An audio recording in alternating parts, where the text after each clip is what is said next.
Magandang araw po sa inyong lahat.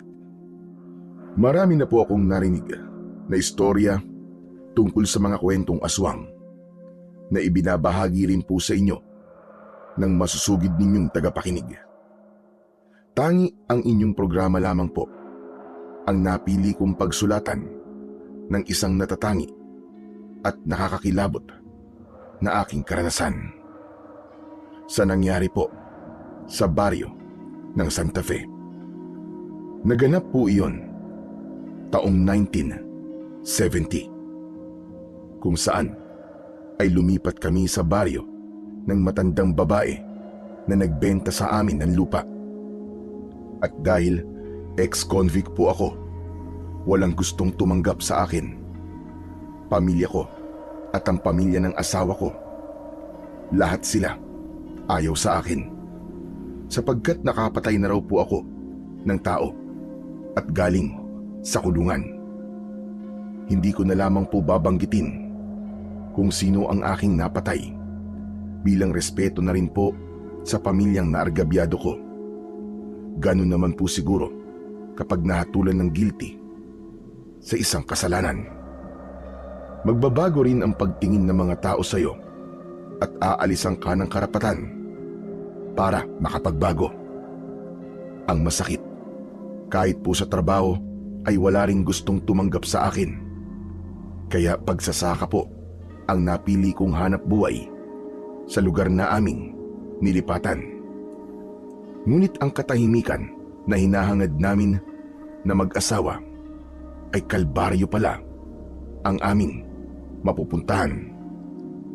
Bago ko po simulan ang aking kwento, ay gusto ko pong sabihin sa inyo na ang ilang bahagi ng lugar at pangalan ng tao ay sinadya ko pong baguhin upang bigyan ng kaligtasan ang mga taong nakatira roon.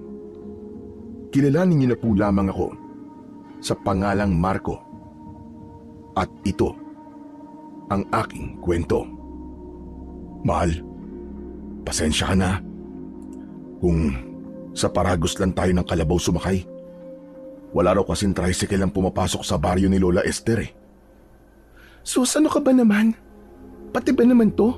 Ihingi mo pa sa akin ng pasensya? Okay lang ako. Masaya nga eh. Ngayon lang kasi ako nakasakay ng ganitong klaseng sasakyan. Ay nako, ang asawa ko. Kaya minahal kita ng sobre dahil sa pagiging maunawain mo sa akin. Hayaan mo, kapag nakaraos tayo, bibili tayo ng motor na kapag gusto nating pumunta sa bayan. Binola mo pa ako.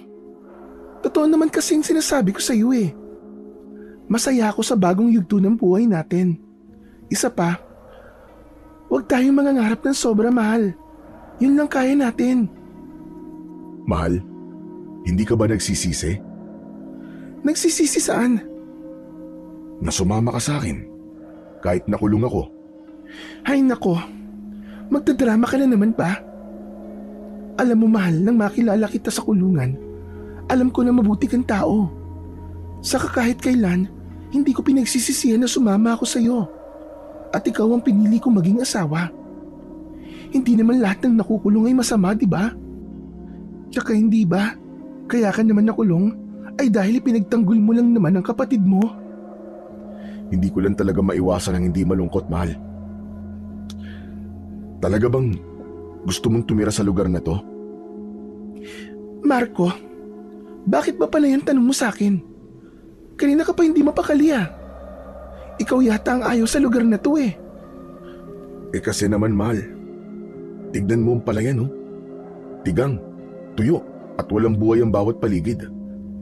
Walang bahay na makikita. Parang nakakapanibago ang paligid, mahal. Malayong malayo sa itsura ng syudad. Sa una lang yan. Ayaw mo ba nun? Kapag nagsimula na tayo magtanim ng palay sa bukid, tayo lang ang magkakaroon ng bagong ani na palay. Di ba nakita mo naman? Wala sa kanila nagtatanim ng palay, kahit ng mga gulay.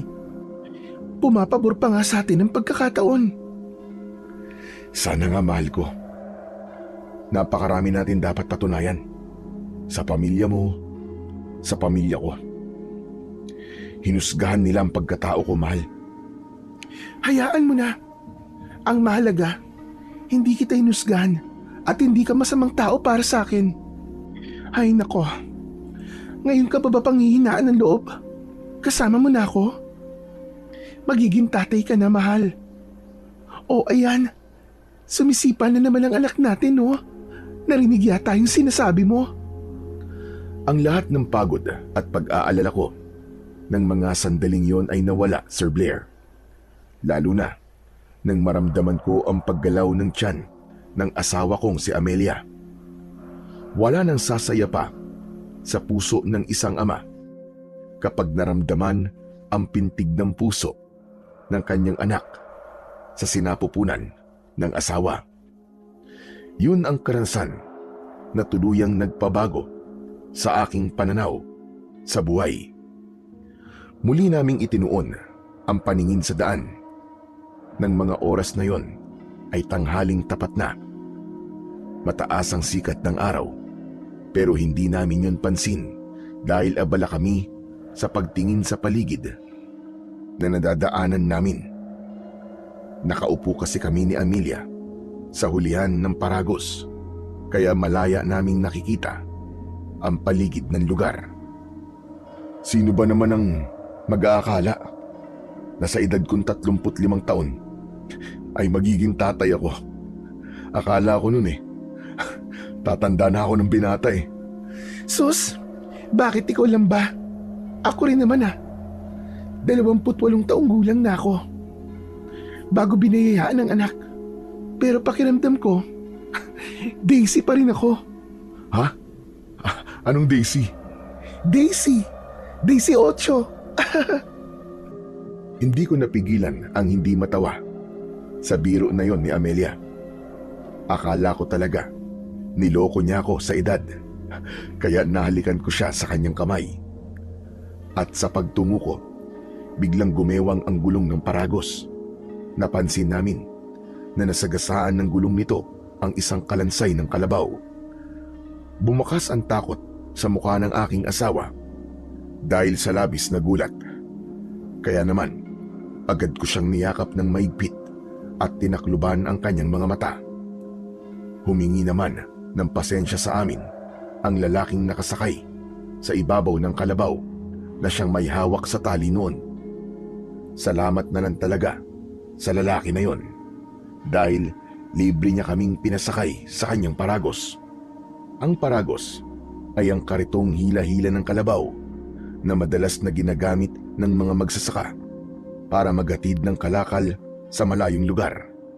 At dahil natakot ang asawa ko, sinikap kong pakalmahin ang loob niya. Huwag kang matakot, mahal. Marami raw talagang namatay na hayop sa lugar na to dahil bihira raw umulan . Walang mainom na tubig at namatay ang mga damo na pinagkukunan nila ng pagkain. Pero sana naman, ibinaon nila yung patay na kalabaw bilang pagpapahalaga nila sa buhay ng hayop na minsang naging katulong nila sa pagtatrabaho nang hindi naman pakalat-kalat sa daan. Hayaan mo na. Huwag ka na magalit. Natakot ka ba? Medyo lang naman. Nagulat lang talaga ako. Tsaka, yung amoy ng katawan ng kalabaw, amoy bulok. Para ka namang ewan. May mabango ba naman na patay na hayop?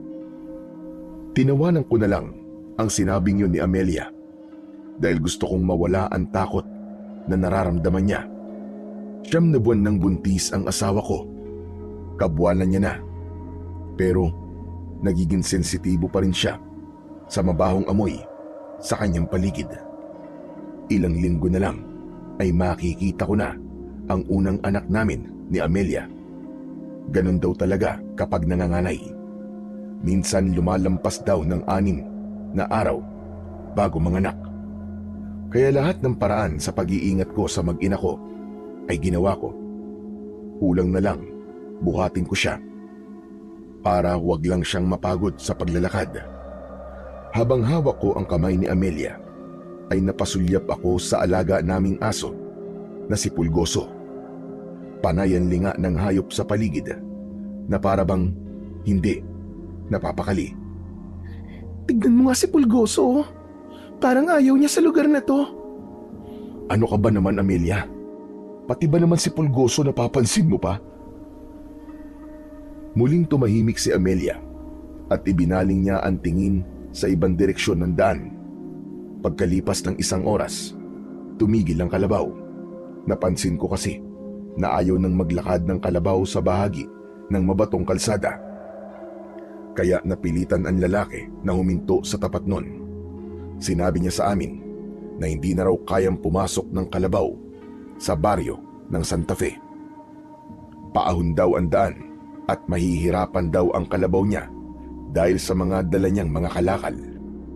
Napatingin ako sa muka ng aking asawa dahil kailangan naming maglakad papasok sa baryo. Mabuti na lang ng mga panahong yon. Konti lang ang dinala naming gamit. 2 bag lang ang dala ko. Hindi ko na pinagdala ng bag si Amelia para hindi siya mahirapan sa paglalakad. Mahal, paano ba to? Hanggang dito na lang daw. Kaya mo bang maglakad? Oo naman, mahal. Exercise na rin to para madali akong manganak. Sigurado ka ba? Oo nga, ano ka ba? Huwag ka nga masyado mag-alala. Sanay akong maglakad ng malayo. O sige. Hawakan mo na lang ang tali ni Pulgoso. Baka awayin siya ng ibang aso rito eh. Mabuti na may tali siya para hindi na rin tumakbo. Oo na. O tara na. Magsimula na tayo maglakad. Baka mamaya abutan pa tayo ng pagdilim sa daan. Ipinagpatuloy na namin ang paglalakad. Tumawid kami sa pilapil ng palayan hanggang sa pag-akyat sa burol. Ngunit pagdating namin sa kabilang burol, tumambad sa aming paningin ang tigang na palayan. Sunog na mga kahoy at walang tubig na ilog. Para kaming nasa ibang planeta ng mga sandaling yon. Naramdaman ko para bang nagulat din si Amelia. Kaya kahit hirap ako sa pagdadala ng bag, ay nagawa ko pa rin siyang hawakan sa kamay. Napansin ko rin si Pulgoso na para bang may kinakatakutan. Umuungol ito na para bang umiiyak. Nang magtama ang aming paningin ng aking asawa, nakita ko rin ang pag-aalala sa mukha niya. Marco, kanina pa tayo naglalakad pero wala pa rin tayong nakikitang bahay. Sigurado ka ba, mahal, na wala kang nakalimutan na sinabi ni Lola Esther? Wala naman siyang ibang sinabi. Maliit lang daw ang Santa Fe, kaya hindi raw tayo maliligaw. Sinunod naman natin kung ano ang mga sinabi niya. Kaya huwag ka mag-alala. Ituloy na lang natin ang paglalakad. Sa pagpapatuloy ng paglalakad namin ng asawa ko, napansin ko ang paligid. Malawak ang damuhan na mayroong mga nagkalat na katawan ng patay na hayop. Kaya ang itsura ng lugar na yon ay nakadagdag sa takot na nararamdaman naming mag-asawa. At dahil doon, hindi na nagsalita pa si Amelia. Hawak niya ang kanyang tiyan, kaya hindi na ako nakatiis. Mahal ko, bakit kanina ka pa yatang walang kibo? Tumingin siya sa akin nang may bakas na lungkot ang muka. Saka muling tumingin sa daan. Sunod-sunod ang paghinga niya ng malalim. Pagkatapos, huminto si Amelia sa paglalakad at nagsalita habang titig na titig sa mga mata ko.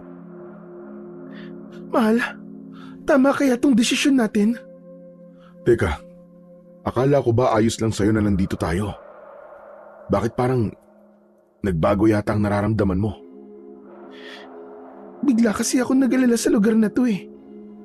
Kaya hindi ko alam kung tama ba ang desisyon natin na dito tayo tumira. Tama ang desisyon natin, mahal. Walang mangyayari sa atin kung doon tayo titira sa magulang mo. Alam mo naman, di ba? Sukdulan ng galit nila sa akin. Paano mo naman nalaman na yun nga ang iniisip ko? Dahil asawa kita. Kabisado ko na ang kilos at tingin mo sa akin kanina. Alam ko naman na nalulungkot ka rin sa paglayo natin sa mga magulang mo. Lalo pa ngayon na malapit ka ng mga anak. Iba pa rin kasi ang alaga ng sariling magulang kumpara sa akin na asawa mo lang. Pasensya ka na kung yun ang naiisip ko ngayon. Ayos lang, mahal. Naiintindihan naman kita eh. Huwag ka lang mag-isip, ha? Baka mamaya makasama pa sa bata yan. Hinaplos ko ang tiyan ni Amelia at napatingin din siya sa kanyang tiyan. Alam ko naman na kahit hindi magsalita ang asawa ko ay nalulungkot pa rin siya sa nangyari sa kanya. Kung dati ay ipinagmamalaki siya ng kanyang mga magulang, ngayon naman ay itinuturing siyang kahihiyan ng kanyang pamilya dahil nagkaasawa siya ng isang katulad ko. At kapag naiisip ko ang bagay na yon, hindi ko maiwasan ang hindi rin malungkot para sa asawa ko. Meron talagang mga magulang na hindi maunawaan ang nararamdaman ng anak nila. Itatakwil kapag mali ang lalaking sinamahan. Kaya ipinangako ko sa aking sarili na patutunayan ko na nagkamali ang mga magulang namin sa pagtatakwil sa amin. Maya-maya pa ay ipinagpatuloy namin ang paglalakad kasama si Pulgoso. Dala-dala mo pa rin pala ang luya ni Tia. Pangontra, alam mo na, mahirap na. Sa pagpapatuloy ng paglalakad namin, ay nadaanan namin ang ilog. Maganda yon. Malinaw ang tubig at marami ang naglalaba. Kaya nagtataka kami kung bakit merong palayan na tigang ang lupa. Samantalang may malaking ilog naman pala sa lugar na yon. Bakit kaya parang ipinagkakait nila ang ilog sa kabila ng burol? Hinayaan nilang maging tigang ang palayan doon. Sayang naman, no? Malay mo naman kung merong ibang dahilan. Kahit na ano pa ang dahilan nila, pagdadamot pa rin yun, di ba? Kung sa bagay, tama ka naman. Marco, teka lang. Tignan mo yung mga babaeng naglalaba, oh. Lahat sila nakatingin sa atin. Grabe naman ang mga taong yan. Ang sama kong makatingin. Para tayong kakainin ng buhay, ah. Kanina ko pa napapansin. Hindi lang ako nagpapahalata sa'yo. Talaga bang malakas ang pangontra ng luya para sa buntis? Oo naman. Ilang beses na raw napatunayan ni Tia ang bisa nito. Bakit mo naman naitanong? Ha? Wala naman. Naisip ko lang. Maigpit ba ang pagkakatali niyan sa bewang mo? Yumuko ang asawa ko at sinuri ang bewang niya. Nakita ko naman na maayos ang pagkakatali ng luya sa bewang ni Amelia. Hindi ko alam kung bakit bigla akong naging balisa ng mga sandaling yon. Ganito yata talaga ang pakiramdam kapag napunta sa ibang lugar. Idagdag pa ang panay pag-atras ni Pulgoso habang nababahag ang buntot na tila ba may kinatatakutan. Humawa ka mabuti sa braso ko, ha. Baka mamaya madulas ka sa mga bato. Naramdaman ko sa aking braso ang nanlalamig na kamay ni Amelia. Kaya alam ko na sa mga sandaling yon ay kinakabahan din siya. Maya-maya pa ay nakatawid na kami sa ilog habang nararamdaman pa rin ang masasamang tingin ng mga kababaihan na naroon. Iniisip ko na lang na baka ngayon lang sila nakakita ng lalaking may tato sa katawan. Kaya nila pinagtitinginan kaming mag-asawa. O baka naman ay nagagandang lalaki lamang sila sa akin. Kaya hindi sila kumukurap sa pagtingin sa akin. Lahat ng posibleng dahilan ay inisip ko ng mga sandaling yon para mabawasan ang pag-aalala na nararamdaman ko. Mahal, mukhang madulas ang daan sa pilapil ng palayan. Ligtas ba kung tutuloy tayo dyan? Oo, akong bahala sa'yo. Parang nararamdaman ko na ang pagod, mahal. Kanina pa tayo naglalakad eh. Sumasakit na rin pati tiyan ko. Ano kaya kung magpahinga na muna tayo? Ha? Naku, ganun ba? Sandali. Hahanap muna tayo ng puno na pwede nating masilungan. Inilinga ko ang paningin ko sa paligid ng lugar. Pero natanaw namin ang maraming bahay na gawa sa kugon at kawayan. Merong mga tao na naglilinis ng kanilang harapan. Nagwawalis ang mga babae. May ilang kalalakihan na nagsisibak ng kahoy na panggatong. Pero ang mas umagaw sa aming atensyon, ang mga banderitas na isinasabit ng ilang lalaki sa gilid ng daan. Teka mahal, kaya pa ba? Konting tiis pa. May mga bahay na akong nakikita eh. Sa palagay ko, nandito na tayo sa baryo ng Santa Fe. Kung sa bagay, para makapagpahinga ako ng maayos, baka gabihin pa tayo sa daan eh. Ang sabi pa naman ni Lola Esther, marami raw aayusin sa bahay. Huwag kang mag-alala. Nadala ko naman ng martilyo ng matandang nakasama ko sa kulungan eh. Karpintero kasi siya roon sa loob. Kaya na makalaya siya, sa akin na iniwan lahat ng mga gamit niya. Hindi ko naman inaasahan na magkakaroon pala ito ng silbi sa akin sa paglipat natin dito. Parang sinadya talaga ng pagkakataon, no? Mabuti na lang talaga at naalala mong dalhin. Bigla kong naalala ang tungkol kay Lolo Agno na nagbigay sa akin ng magandang martilyo. Yun ang naging regalo niya sa akin nang makalaya siya sa kulungan. Magmula noon, madalas ko nang dinadala ang martilyo kahit saan ako magpunta. Muling nabaling ang atensyon ko sa lugar na aming kinaroroonan. Kahit paano ay nawala ang takot na nararamdaman ko, pati ng asawa ko, dahil tuluyan na kaming nakahinga ng maluwag nang makita ang kabuuan ng lugar na yon. Pagkalipas ng ilang minuto, sa wakas, narating namin ang maliit na tarangkahan ng baryo kung saan ay pinagtitinginan na naman kami ng mga tao, lalo na ang asawa ko na nakakapit sa aking braso. Si Pulgoso naman ay nakasiksik din sa aming dalawa ni Amelia.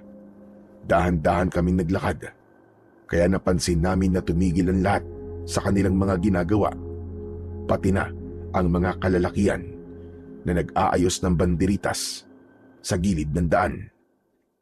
Mahal ko, nakita mo ba ang itsura ng kanilang banderita sa gilid ng daan? Oo, bakit? Mukha kasing ano eh. Mukhang ano, Amelia? Hindi naman mukhang banderitas yan eh. Parang pinato yung bituka ng hayop. Mahal, huwag mong takutin ang sarili mo. Ano ka ba? Huwag mo nalang pansinin ang mga yan. Alalahanin mo, buntis ka. Baka makasama sa'yo kung palagi mong papansinin ang mga ginagawa nila. Malay mo naman, meron silang kaugalian dito. Hayaan mo na lang. Nasabi ko lang yun sa asawa ko para wag na siyang matakot. Gusto ko tuloy pagsisiyan ang pagpunta sa baring yun dahil sa mga taong nakatira doon. Pero kahit may kakaiba kaming napapansin, nanatili pa rin kaming kalmado at ipinakita ko sa aking asawa na matapang ako at kaya ko siyang protektahan anuman ang mangyari. Ilang saglit pa ay may humarang sa amin na isang lalaki. Wala siyang damit na pang-itaas, kagaya ng ibang mga lalaking naroroon. Suot lang nila ang salawal na puti. Ang mga babae naman ay nakasuot ng bestidang kulay puti. Ang laylayan nun ay halos sumayad na sa lupa, para akong ibinalik sa sinaunang panahon. Maya-maya pa ay nabaling naman ang atensyon namin sa lalaking nagsalita. Napansin ko, may baril siya sa gilid ng kanyang bewang. Nagsindi ang lalaki ng sigarilyo at iniabot niya yon sa akin. Sigarilyo? Sige ho, salamat na lang. Ayos lang ho. Hindi naman ako naninigarilyo eh. Saan kayo galing? Batangas ho. Bakit kayo nandito? Dito kasi kami nakabili ng lupa. Kami ang nakabili ng lupain ni Lola Esther. Diyan po sa unahan ng baryo. Yung po may malawak na palayan. Oo. Si Lola Esther. Matagal nang abandonado ang lupa at bahay na yon. Sana tinignan niyo muna bago binili. Mukha kasing marami kayong aayusin dun eh. Ayos lang ho. Marunong naman po akong magkarpintero eh. Napansin ko kagad na hindi nakatingin sa akin ang lalaki kundi sa tiyan ng asawa ko. Biglang bumundol ang kaba ko. Naramdaman din ni Amelia ang kakaibang tingin ng lalaki sa kanya. Kaya mas sumiksik siya sa akin. Naisip ko na lang na baka ganun lang talaga sila kung makatingin. Dahil maganda at kakaiba ang suot namin na damit kumpara sa kanilang mga kasuotan. Maya-maya pa ay muling nakipag-usap sa akin ang lalaki na para bang umaasta siyang matagal na kaming kakilala. Habang hindi pa rin niya inaalis ang tingin sa tiyan ng asawa ko. Mas hinihigpitan ko ang pagkapit sa kamay ng asawa ko. Kulang na lang ay magtago siya sa likod ko. Saka ko lang naman napansin na may bahid ng dugo ang balat ng lalaki. Kaya pala naaamoy ko ang malansang singaw ng katawan niya. Hindi naman yun nakaligtas sa kaharap ko. Nahuli niya akong nakatingin sa balat niya. Eto ba? Naku, pasensya na kayo. Malansa katawan ko eh. Paano? Nagkatay kami ng baboy kanina. May konti kasi kaming pagsasalo mamayang gabi. Kaya minamadali namin ang pag-aayos sa mga banderitas. Kaya hindi ko napansin na marumi pala ang katawan ko. Ano po ba ang okasyon? Konting salo-salo lang ng pamilya. Halos lahat kaming nakatira rito magkakamag-anak. Walang iba rito, maliban sa inyong mag-asawa. Magtatanong pa sana ako sa lalaki nang maramdaman ko ang kamay ni Amelia sa braso ko na para bang hinihilan niya na ako para umalis sa lugar na yon. At teka, matanong ko lang, saan ba kayo sa Batangas? Trapeche po. Alam ko yun. Taniman ng mga tubo at puting rosas. Matagal na po naubos sa mga pananim doon. Nagsindi ang lalaki ng sigarilyo habang pakalug-kalug ang ulo dahil sumasang-ayon siya sa sinasabi ko. Si Amelia naman, kanina pang walang imik habang nakakapit pa rin sa aking braso. Ganun talaga kapag nasa ibang lugar, kailangan makisama lalo na sa mga tao na nakatira doon. Kailangang hindi sila tatalikuran kapag nakikipag-usap. Yun ang pagpapakita ng respeto at pakikisama sa mga tao sa baryo. Ako nga pala si Natoy. Ako ang namumuno sa baryo na to. Kapag may problema, magsabi lang kayo at ako na ang bahalang umayos. Kaya kung kailangan nyo ng tulong ko, huwag kayong mahihiyang magsabi. Salamat po, Mang Natoy. Dito walang problema. Tahimik ang lugar namin at malulusog ang mga tanim. Kaya lang, noong nakaraang buwan, nagkaroon ng epidemya eh. Epidemya? 20 batang namatay. Hindi namin alam kung bakit. Wala makapagpaliwanag, kaya sinunog na lang namin ang mga bangkay nila. Sabay hit-hit ni Mang Natoy ng sigarilyo niya habang nakatungo. Hindi siya tumitingin sa aming mag-asawa, pero ramdam ko ang panginginig sa kamay ni Amelia. Humihigpit ang pagkapit niya sa braso ko. Naplos ni Amelia ang kanyang tiyan dahil nag-aalala siya para sa kaligtasan ng aming anak. Alam ko na natatakot na ang asawa ko, kaya hinawakan ko ang kanyang kamay sa pinisil ng maraan. Tumingin siya sa akin, pero dahil nakamasid sa amin si Mang Natoy, parang nabasa niya kung ano ang iniisip namin. Huwag kayong mag-alala. Ligtas ang asawa at anak mo rito. Tila nararamdaman din ng aming kaharap ang takot na nararamdaman ng aking asawa. Napansin ko naman na para bang kakaiba ang suot na kwintas ni Mang Natoy. Magtatanong pa sana ako nang biglang lumitaw ang isang batang lalaki. May kapansanan siya. Hati ang kanyang labi hanggang sa ilong. Pero napansin ko na para bang sinadya yun at hiniwa ng tanim.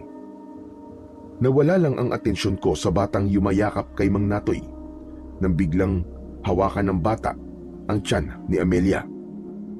Pasimple kong hinila ang aking asawa papunta sa likod ko, pero hindi tumigil ang bata sa paghipo sa tiyan niya. Dala ng takot ay nagyaya na si Amelia sa akin.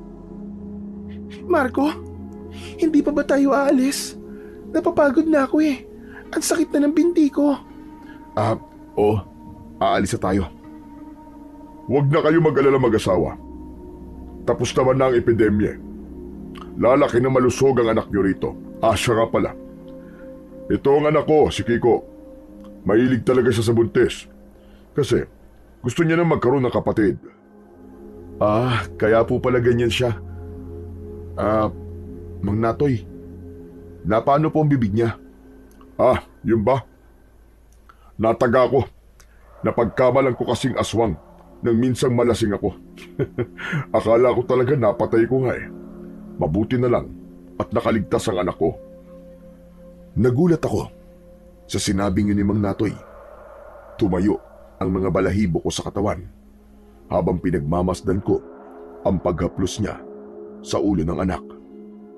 Patuloy pa rin ng bata sa paghipo sa tiyan ng asawa ko. Kaya sinaway na siya ni Mang Natoy. Hoy, ano ka ba? Baka mamaya masaktan si... teka, ano nga ba ang pangalan niyo mag-asawa? Ako po si Marco. Ang asawa ko naman po, si Amelia. Pasensya na kayong dalawa sa anak ko, ha? Hoy, ano ka ba, anak? Tigilan mo na nga yan, halika nga rito.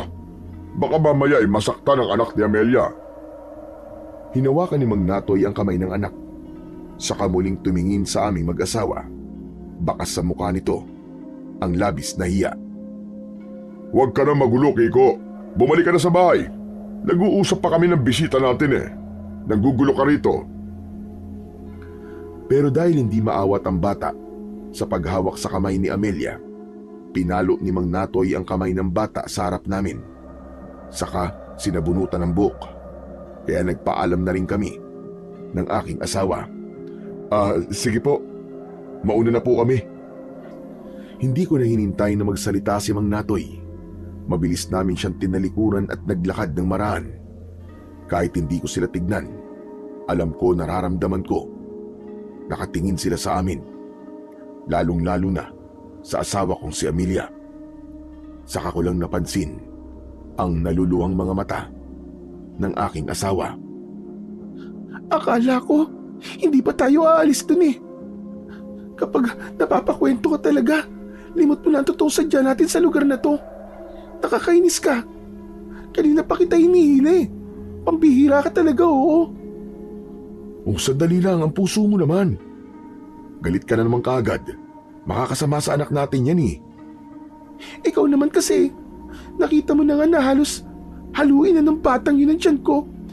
Kontento ka pa rin sa pakikipag-usap sa lalaking yun. Oo, naaawat na. Huwag ka na magalit, mahal. Pasensya ka na talaga. Hindi ko lang talaga maiwasan si Mang Natoy kasi mabuti naman yung pakikitungo niya sa atin eh. Kaya huwag ka na magalit. Hayaan mo at sa susunod, iiwasan na lang natin yung bata.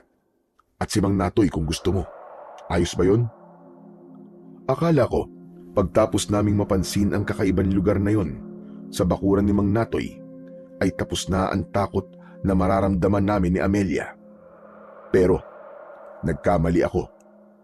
Nadaanan namin ang ilang pangkat ng mga kababaihan na nakasuot ng kulay itim na bestida.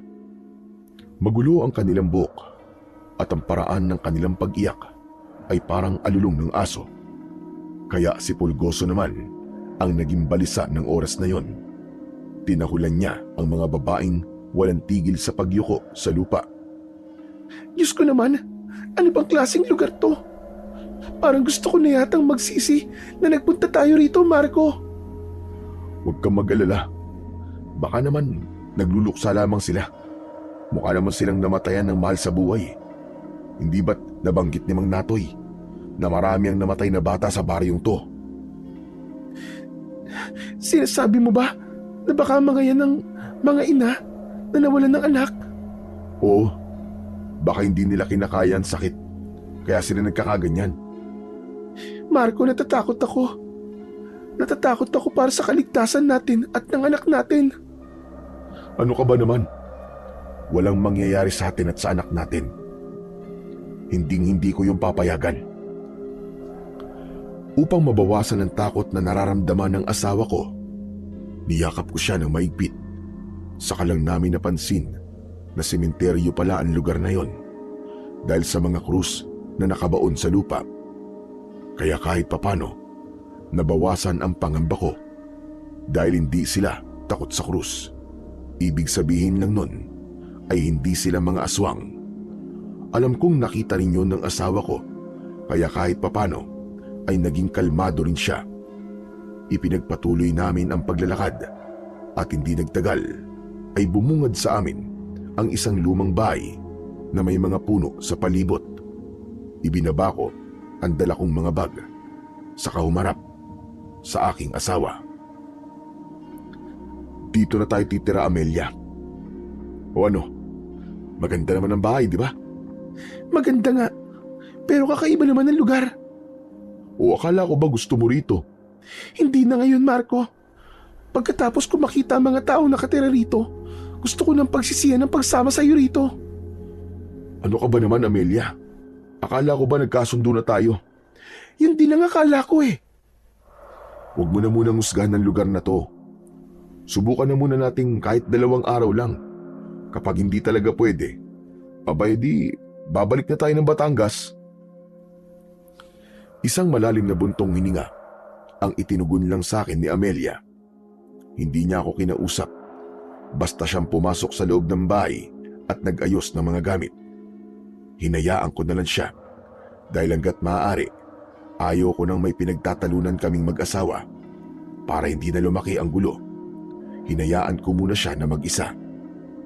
Ako naman ay naghanda ng mga kakailanganin sa pagpapanday ng sira sa bahay. Pagkatapos kong ayusin ang gamit, ay umakyat na ako sa bubong.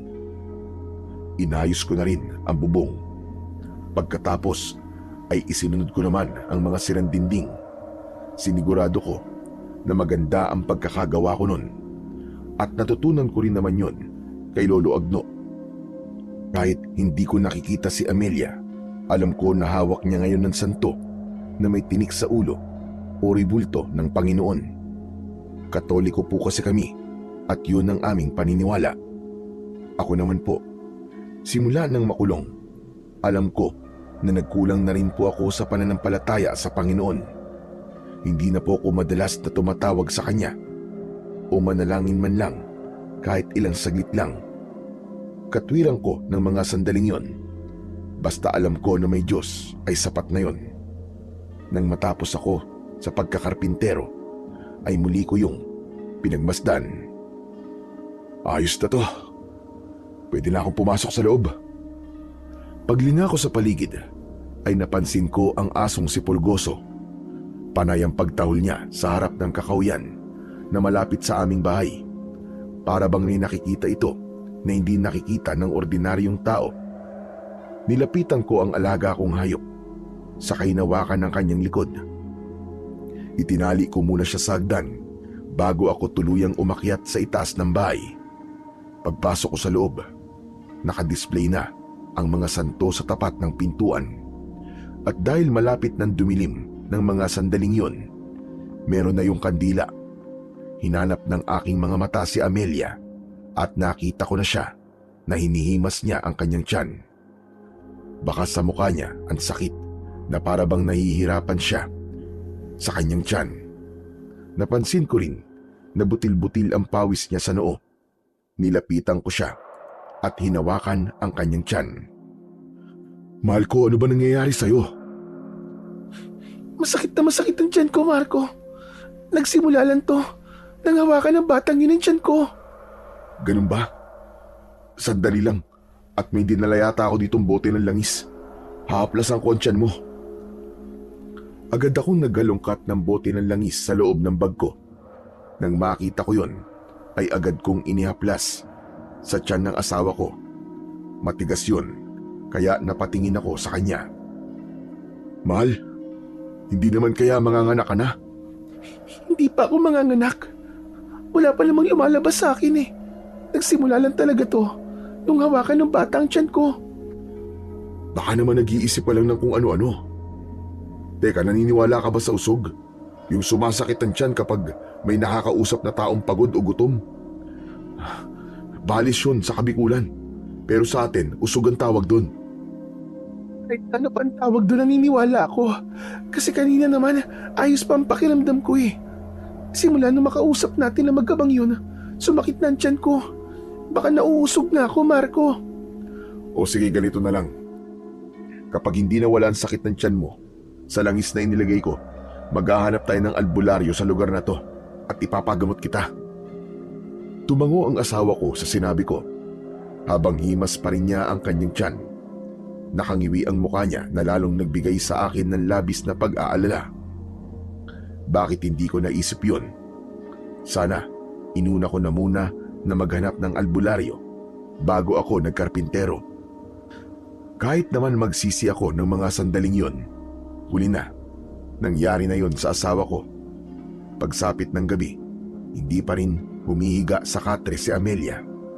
Kaya bumangon na rin ako. Mahal, kumusta na ang pakiramdam mo? Masakit pa ba tiyan mo? Oo eh, ayaw talaga mawala. Ang sakit talaga, Marco. Sige na, maganda ka na. Maghahanap tayo ng albularyo. Magtatanong-tanong ako sa mga tao rito. Baka may alam silang manggagamot. Pero Marco, gabi na eh. Kesa naman magtiis ka dyan buong magdamag. Baka kung ano na yan eh.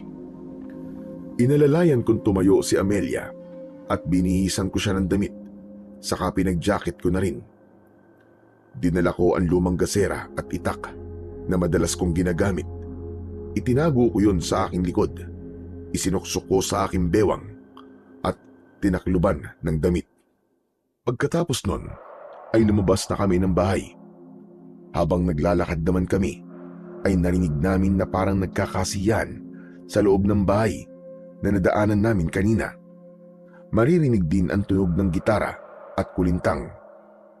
Hindi yun sinasabayan ng awitin, kundi ang naririnig lang na kasabay ng tunog ay ang malalakas na tawanan ng mga lalaking lasing. Para bang yun ang nagsisilbing awit para sa instrumento nila. Humigpit naman ang kapit ng kamay ng aking asawa sa braso ko. Mahal, sigurado ka ba sa gagawin natin? Oo naman, huwag ka mag-alala.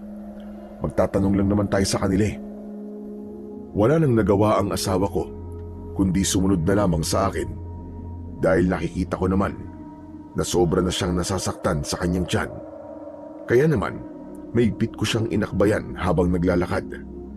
Pagpasok namin sa pintuan ng malaking bahay, nakita namin ang maraming tao. Lahat sila ay walang suot na pang-itaas na damit. Nagkakasiyahan sila na para bang meron silang sariling mundo. Agaw pansin din sa amin ang isang matandang babae. Hawak ang isang instrumentong kung tawagin ay kulintang. Nung una ay hindi ko alam ang ibig sabihin ng instrumentong yun. Pero nang marinig ko ang tunog nun, para bang inuutusan nun ang mga taong naroroon na manahimik. Hindi na lang namin sila pinansin dahil baka mas lalo lamang kaming magtawag ng atensyon. Hanggang sa makita ko ang isang matandang lalaki. Bulag siya at sunog ang kanyang muka. Kinilabutan ako dahil para siyang naaagnas na bangkay. Sobra talaga ang takot na idinulot ng mga tao na yon sa aming mag-asawa. Kaya kahit ganun ang nararamdaman ko, nanatili akong matatag para sa asawa kong si Amelia. Tatang, tanong lang po, meron po bang manggagamot dito? Hindi sumagot ang matandang nakatayo sa harap ng lamesa. Hawak ng matanda ang bote ng alak at bigla siyang natigilan. Nang hindi sumagot ang matanda, narinig ko ang boses ng matandang babae sa gilid ng bahay. Ibinaba niya ang kulintang at masamang tumingin sa amin. Wala na. Wala nang manggagamot sa baryong ito. Napatitig ako sa matandang babae nang magsalita siya ng ganun. Habang nakatingin siya sa asawa ko, kakaiba ang kanyang mga mata. Pati ang maitim niyang labi. Hulubot ang kanyang muka at magulo ang kanyang buhok. Sa tingin ko, siya ang namumuno sa lugar na yon. Mas lalong natahimik ang buong bahay na yon. na kung susuriin ay parang bahay aliwan. Lahat ng mga taong naroroon nakatingin lang sa amin ng seryoso. Maya-maya pa ay lumapit sa amin ng pamilyar na lalaki. Si Mang Natoy, mukhang nakainom na siya dahil medyo pasuray-suray na ang kanyang paglalakad. Oh, kayo pala. Kumusta kayo mag-asawa sa bahay na nilipatan nyo? Ayos lang po. Naghahanap lang po kami ng manggagamot. Aba bakit? Sumasakit ba ang tiyan ni Amelia?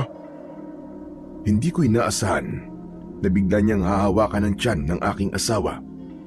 Sa una ay hinayaan ko siya dahil baka nagmamalasakit lang siya sa amin. Ano ba masakit sa iyo, Amelia? Masakit ba ang tiyan mo? Hindi inalis ni Mang Natoy ang kanyang kamay sa tiyan ng asawa ko at halata ko naman na hindi komportable si Amelia sa ginagawa niya na yon kay Mang Natoy. Kaya tinabig ko ang kanyang kamay. Oh, bakit? Huwag niyo po siyang hahawakan. Bakit naman? Inaalam ko lang naman kung masakit talaga ang tiyan niya. Nagmamalasakit lang naman ako sa kanya. Ang damot mo naman. Hindi ko nagustuhan ang kanyang mga sinabi. Kaya nang muli niyang hahawakan ng tiyan ng aking asawa, malakas ko nang tinabig ang kanyang kamay. Nagsipagtayuan din ang mga kamag-anak niyang naroroon, habang ang matandang babae ay nakatingin sa amin at nanatiling nakaupo sa bangko. Ang matandang lalaki naman, na may sunog ang muka at bulag, ay lumapit sa may pintuan. Nagkatinginan kami ni Mang Natoy habang hawak ko pa rin ang kanyang kamay. Ano? Hindi mo mabibitiwan ang kamay ko? Dahil hindi ko binitiwan ang kamay ni Mang Natoy, malakas niyang hinila ang kamay niya mula sa pagkakahawak ko at agad niya akong sinuntok sa aking muka. Kasunod nun, sinakal niya ako. Naramdaman ko ang magaspang niyang mga kamay. Bumaon ang kuko niya sa leeg ko. Dahil dun, natakot ng gusto si Amelia. Marco! Mang Natoy, ano ba? Bitiwan niyo po ang asawa ko! Pero hindi pinakinggan ni Mang Natoy si Amelia. Naramdaman ko na lang ng mga sandaling yon, umangat ang paa ko sa sahig. Kaya mas lalong lumakas ang sigaw ng asawa ko. Kaya naman, tinabig ko ang kamay niya at malakas ko siyang sinuntok sa panga. Nabaling ang mukha niya sa kanan. Dahil sa nangyari, nagsilapitan sa amin ang mga kamag-anak ni Mang Natoy. Kaya naman, nakaganti ng suntok sa akin ang lalaki. Sa pagkakataong yun, muli niya akong sinakal sa leeg at iniuntog niya ako sa dingding. Kakaiba ang lakas niya dahil nagawa niya akong maiangat gamit ang isang kamay lang niya. Ikaw na nga tinutulungan. Ang yabang mo pa. Marco! Marco! Dayo lang kayo dito ah.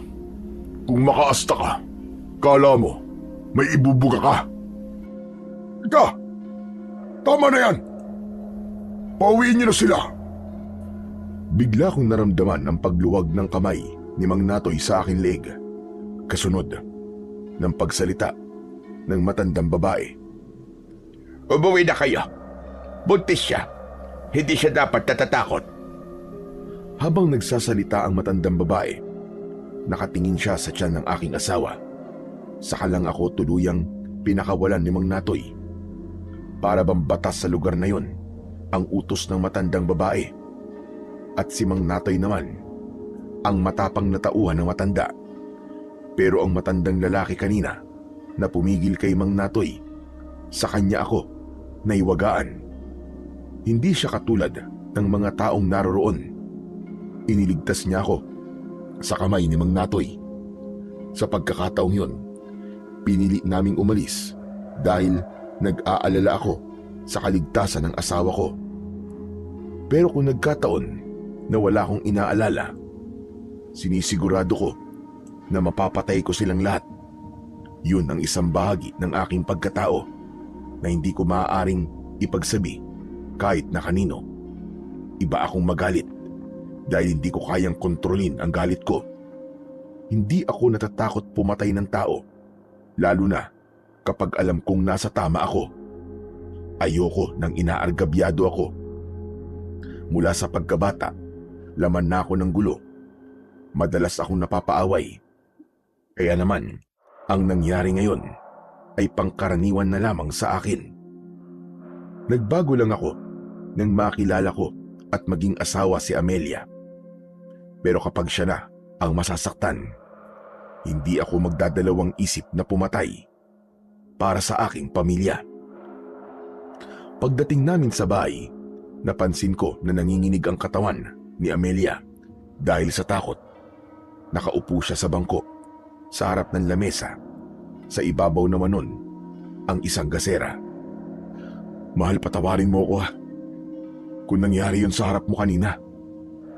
Hindi nagsalita si Amelia para bang hindi niya makalimutan ang mga nangyari kanina. Kaya kumuha na lang ako ng dilata para maghanda ng pagkain. Nagutom ako sa suntok ni Mang Natoy. Pero syempre, kailangan kong baliwalain ang sakit para hindi na mag-alala ang asawa ko. Sa maghapon na yon, hanggang hating gabi, parang ang dami nang nangyari sa amin. Pero nang mapansin ko na hindi pa rin siya nagsasalita, ay tinanong ko na ang asawa ko. Oh, mahal, ano na naman bang iniisip mo? Gusto ko nang umuwi kina inay sa Batangas. Natigilan ako at binitiwan ang kutsilyong hawak ko na ibubukas ko sana sa delata. Tumalikod ako sa kanya. Bigla akong nakaramdam ng sakit dahil sa sinabing yon ng asawa ko. Hindi tayo babalik sa Batangas at walang aalis. Hindi tayo aalis dito. Tumayo si Amelia at lumapit siya sa akin. Naramdaman ko ang malamig niyang kamay sa aking braso habang nakatalikod pa rin ako sa kanya. Marco, ano ka ba? Bulag ka ba? O naglalakas-lakasan ka lang ng loob? Alam mong hindi ko ugali ang umatras, umatakot sa ibang tao. Alam mo yan, Amelia? Hindi ka ba nag-aalala? Hindi mo ba talaga nakikita kung anong klaseng lugar to? O binabaliwala mo lang ang nangyari sa'yo kanina? Hindi tayo aalis. Walang uuwi, tapos. Tamang sinabi ni tatay. Matigas ang loob mo. Kahit kailan, hindi ka talaga magbabago. Humarap ako sa aking asawa dahil nasaktan ako sa sinabi niya.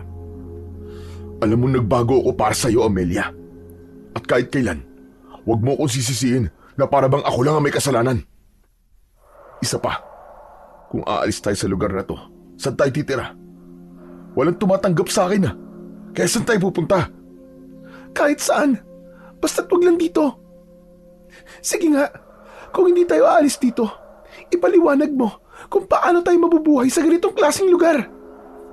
Wala akong dapat ipaliwanag sa iyo, Amelia. Sumama ka sa akin dahil gusto mo. Tapos ngayon iiwas ka. Bigla kang magyayaya para umalis dito. Dahil natatakot ako rito, Marco. Natatakot ako sa mga mangyayari sa atin dito. Pati sa magiging anak natin. Pakiramdam ko, hindi tayo ligtas sa lugar na to. Walang mangyayari sa atin dito. Paninindigan kita. Poprotektahan kita. Kayo na magiging anak natin. Hinaplos ko ang kanyang pisngi para pigilan siya na wag na kaming umalis sa lugar na yon. Nag-aalala rin naman ako sa maaaring mangyari. Pero alam ko sa sarili ko nun na maipagtatanggol ko sila kahit kanino. Hindi ko lang kayang magpakita ng kaduwagan sa iba. Hindi ko hahayaan na tapakan nila ang pagkatao ko. Ng mga oras na yon, pilit kong pinapaniwala ang aking sarili na hindi masamang tao ang mga nakatira sa baring yun. Hindi ako naniniwala sa nararamdaman ng asawa ko kahit may minsan na naguguluhan na rin ako. Pero dahil sa walang tumanggap sa akin sa syudad, kaya nagpipilit pa rin akong tumira sa baryo ng Santa Fe. Sa pagpapatuloy ng pag-uusap naming mag-asawa, ay hinikayat ko siya na manatili sa bahay na yon. Amelia, mas makabubuti. Nakalimutan mo na lang ang mga nangyari kanina. Habang nag-uusap kami ng asawa ko, biglang nag-ingay si Pulgoso. Kasunod ng paglagabog ng aming pintuan. Hindi yun simpleng katok lang, parang nagmula yun sa kamao. Kasabay ng ingay na yun, ang tunog naman ng kulintang sa labas ng aming bakuran. Biglang nanahimik si Pulgoso, kaya naman dinampot ko ang kutsilyo at itinago ko yun sa aking likod. Bumukas naman ang takot sa muka ng aking asawa. "Dito ka muna, Amelia. Huwag kang lalabas." Nilapitan ko ang pintuan habang ang kutsilyo ay hawak ko. Sa pagbukas ng pinto, pumasok ang malakas na hangin kaya namatay ang nakasinding 2 kandila sa tabi ng santo. At sa pagbungad ko sa pinto, nakita ko si Mang Natoy. Nakatayo siya sa harapan ko. May kasama siyang lalaki sa likod niya. Kasama rin ang anak niyang si Kiko na nakaupo naman sa may puno ng hagdanan. Nang mga sandaling yun ay hindi ko naalala na si Pulgoso ay doon ko rin itinali. Pero dahil sa mga taong nasa harapan ko, sa kanila nabaling ang atensyon ko. Nakita ko rin ang matandang babae. Hawak niya ang kulintang habang hinihipan yon. Ang mga kamag-anak ni Mang Natoy, lahat sila nakaupo sa lupa, nakatingin sa loob ng aming bahay. Hindi ko alam na sinundan nila kami sa pag-uwi. Pag-usapan natin yung mga nangyari kanina. Wala tayong dapat pag-usapan, Mang Natoy. Kalimutan niyo na ho yun. Hindi. Hindi ako makakatulog na may sama ng loob. Dahil mapilit si Mang Natoy, lumabas ako ng pintuan at sa balkonahe kami nag-usap. Ipinakita ko sa kanila na hindi ako natatakot sa kanila, habang ang aking kutsilyo ay nakatago pa rin sa aking likuran. "Bukas na lang po tayo mag-usap, Mang Natoy. Pupunta naman ako sa bayan eh. Doon na tayo mag-usap. Magpapahinga na po kami." Napansin ko na natigilan si Mang Natoy habang hihit-hit sana ng sigarilyo. Nakatingin siya sa loob ng bahay namin. Kaya nang sundan ko ang kanyang tingin ay nakita kong sinisindihan ulit ni Amelia ang kandilang namatay kanina gamit ang posporo. Kaya nang muling kumalat ang liwanag sa mukha ng santo, napansin ko na para bang pumikit si Mang Natoy, saka umatras ng konti na para bang nagtago siya sa madilim na bahagi ng balkonahe. Ganon din ang kanyang mga kasama. O sige, hihintay kita bukas. Mag-uusap tayo. Tumalikod siya sa akin at umalis kasama ang kanyang mga kamag-anak. Isa-isa silang umalis sa bakuran ko, habang ang matandang babae naman ay naiwan na nakatayo sa madilim na bahagi ng bakuran. Nakasuot siya ng balabal na itim, na ang labas lang ay ang kanyang muka. Nakatingin siya sa akin habang patuloy sa pagtugtog ng kulintang. Tumigil ang matandang babae sa pagtugtog na para bang bumulong siya sa hangin habang nakangisi. Kay bago, dagsimoy daggabi. Yun ang pagkakaunawa ko sa sinabi niya. Habang malayo siya sa akin, malikot ang mga mata ng matandang babae, at dahil sa kakaibang kilabot na nararamdaman ko ng mga sandaling yun, isinarado ko ang pintuan at pumasok ako sa loob ng bahay namin. Nang maisara ko ang pinto, ay narinig kong tinawag ako ng aking asawa. Marco! Marco! Agad akong nagpunta sa loob ng aming silid at nadatnan ko siya na hinihilot ang sarili niyang tiyan. Nakaupo siya sa gilid ng katre habang namimilipit sa labis na sakit. Marco! Masama ang pakiramdam ko. Masakit na masakit ang tiyan ko. Pakiramdam ko ang init ko. Dala ng labis kong pag-aalala sa aking asawa. Hinaplos ko ang tiyan niya. Hinilot ko rin ang kanyang ulo. Kaya nalaman ko na nilalagnat si Amelia. Pupunasan na lang kita ng basantela at bukas na bukas din maghahanap tayo ng albularyo na gagamot sa'yo. Baka kasi malapit ka ng mga anak. kaya sumasakit ang tiyan mo. Nahiga si Amelia sa katre at inihanda ko naman ang tela para basain at ipunas yun sa kanya. Nang matapos ko ang pagpupunas sa katawan niya, ay nahiga na rin ako sa tabi niya. Dala ng pagod, ay agad akong nakatulog. Kinabukasan, hinasa ko ang itak na dadalhin ko sa pagpunta ko sa bayan. Pinaghandaan kong muli ang pagkikita namin ni Mang Natoy. Siniguro ko na matalas yun. Sinipat ko at hinawakan ang talim ng itak. Ngunit isang malakas na sigaw ang narinig ko mula sa pintuan sa labas. Boses yun ni Amelia. Takot na takot. Kaya naman, dala ng pag-aalala ko, tumakbo ako papunta sa pinagmumulan ng boses ng aking asawa. Nadatnan ko siya na umiiyak. Nanginginig ang kanyang mga kamay. Amelia? Ano nangyari? Ano nangyari, mahal? Magsalita ka! Amelia! Hindi sumagot ang aking asawa. Sa halip, itinuro niya ang alaga namin na si Pulgoso. Nanlaki ang mga mata ko nang makita ko ang pugot na ulo ni Pulgoso. Nakatusok yun sa matulis na kawayan habang ang dugo ay nakakalat sa lupa. Bakit hindi ko yun naisip? Mahal na mahal ni Amelia si Pulgoso, kaya gano'n na lang ang iyak niya. Niyakap ko siya ng mahigpit. Bumakas ang galit sa aking muka. Alam ko na si Mang Natoy ang may gawa nun sa aso namin. Marco! Marco, ang aso natin! Pinatay nila! Huminahon ka. Huminahon ka lang, Amelia. Halika, pumasok muna tayo sa kusina. Inalalayan ko siyang maglakad patungo sa kusina. Saka kumuha ng isang basong tubig at ipinainom yun sa kanya. Kita ko pa rin ang panginginig sa kanyang kamay. Kaya mas lalong umusbong ang galit ko para kay Mang Natoy. Kaya naman, hinanda ko ang aking itak. Isinuksok ko yun sa aking bewang. Pupuntahan ko na si Mang Natoy at mananagot siya sa pagpatay niya sa aking alagang aso. Isang plano na hindi ko sinabi kay Amelia. Lumapit ako sa harap ng altar. Hinawakan ko ang mukha ng rebulto, saka pumikit. Sa unang pagkakataon, ay nagdasal ako sa Panginoon na sana ay gabayan niya ako sa gagawin ko.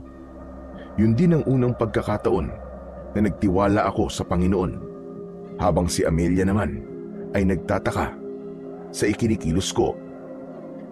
Teka, Marco! Saan ka pupunta? Dito ka lang, Amelia. Huwag kang sumama. Hintayin mo ako, may aayusin lang ako. Marco! Umalis na lang tayo dito! Hindi ko pinansin ang sinabi ng asawa ko. Buo na ang pasya ko. Napapatayin ko si Mang Natoy dahil sa ginawa niya sa aso ko at para matigil na rin ang panggugulo niya sa amin. Habang nakatingin ako sa aking asawa, biglang napako ang paningin ko sa martilyo na nakapatong sa ibabaw ng lamesa. Hindi ko alam na para bang nakita ko na kumislap yun. Pero hindi ko nalang pinansin at kinausap ko si Amelia. Mahal, babalik ako. Huwag kang mag-alala. Mabilis lang ako ron. Hindi ko na hinintay na magsalita pa si Amelia para pigilan ako. Agad na akong umalis sa bahay at iniwanan ng aking asawa. Pagkalipas ng ilang minuto na paglalakad, nakarating ako sa bahay, aliwan. Nakatayo ako sa harap ng bahay. Napansin ko na tahimik ang paligid sa mga oras na yon. Para bang walang tao, pero dahil galit na galit ako, mabilis akong pumasok sa loob ng bahay.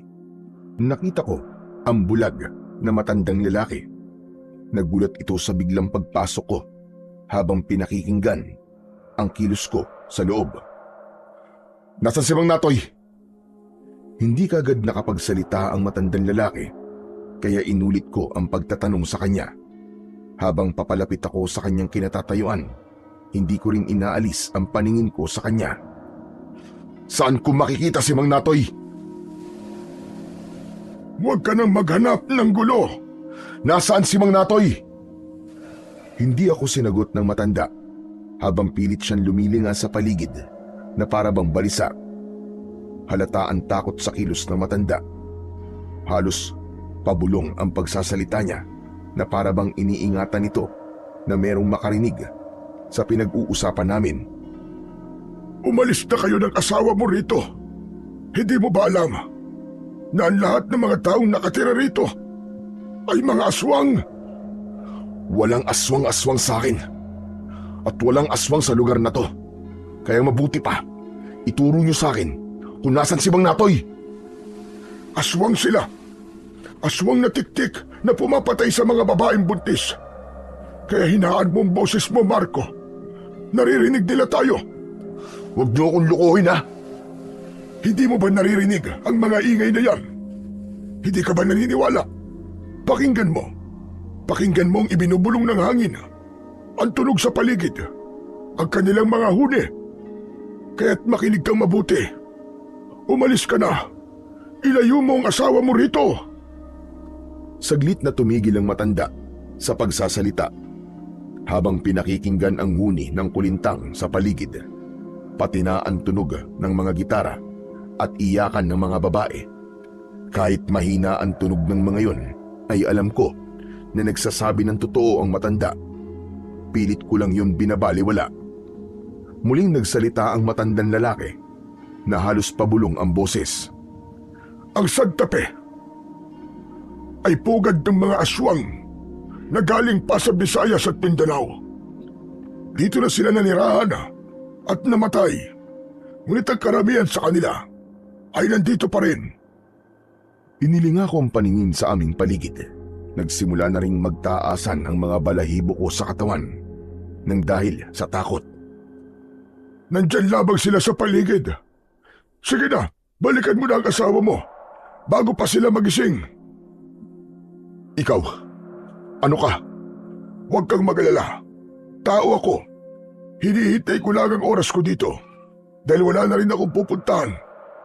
Sige na. Sandali. Hindi mo ba talaga ako nakikilala, Marco?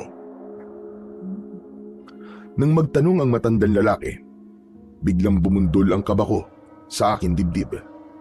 Pamilyar sa akin ang kanyang boses, kahit may sunog ang kanyang muka at bulag ang kanyang mga mata. Alam ko na si Lolo Agno ang nakikita ko.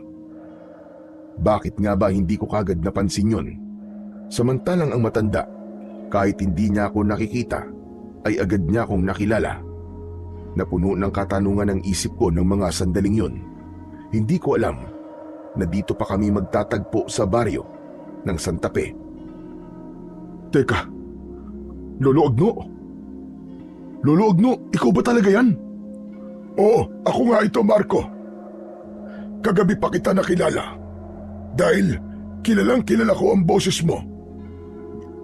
Hindi lang ako nakipag-usap sa iyo dahil ayokong malaman nila na magkakilala tayo. Isa pa, nasa harapan natin ang matandang aswang na si Lokreng. Siya ang matandang babae na mahilig magpatugtog ng kulintang. Diyos ko po, Lolo Agno, ano po nangyari sa mukha niyo at sa mga mata niyo? Sinunog nila ako nang malaman nila na binulag ko ang sarili ko. Hindi sila kumakain ng tao na merong kapansanan. Kaya yun lang talaga ang taging naisip kong paraan para ako ay mabuhay. Kaya nanatili akong buhay sa lugar na ito. Kaya nagtataka ako kung bakit kayo nandito ng asawa mo. Dito po kami nakabili ng lupa. Binili po namin ng lupa ni Lola Esther. Mula po sa naipon ko nung nasa kulungan pa tayo. Si Esther baka mo. Matagal na siyang patay, Marco. Pinatay siya ni Natoy at ng mga kasama niya dahil siya ang albularyong gumagamot sa mga batang may sakit noon. Teka, ano po bang ibig sabihin ng pagtugtog po ng kulintang ng matandang babae na si Lola Lucrin? Ang kulintang ay pagtatawag ng aswang. Ang ibig sabihin nun, meron silang panibagong bibiktimahin. Sila rin ang pumatay sa 20 kabataan na namatay sa lugar na ito. Kaya kailangan mo nang umalis. Sige na, balikan mo na ang asawa mo at umalis na kayo sa baryong ito sa lalong madaling panahon. Pero paano po kayo, Lolo Agno? Huwag mo na akong alalahanin. Hindi nila ako masasaktan. At teka, sandali lang. Nagmamadali ang matanda. Sa pagdukot ng kagamitan sa ilalim ng lamesa niya, isang kwintas na maliit na kadena ang nakita kong una niyang inilabas mula roon. May palawit yun na isang maliit na bote at iniabot niya yun sa akin. Hawakan mo ito. Kakailanganin mo yan. Pati na mga kagamitang ito. Ang langis na ito ay kumukulo kapag malapit na sila. Naaalala mo ba ang martilyong binigay ko sa iyo? Kung natatandaan mo pa, meron yung taglay na agimat na magagamit mo laban sa kanila.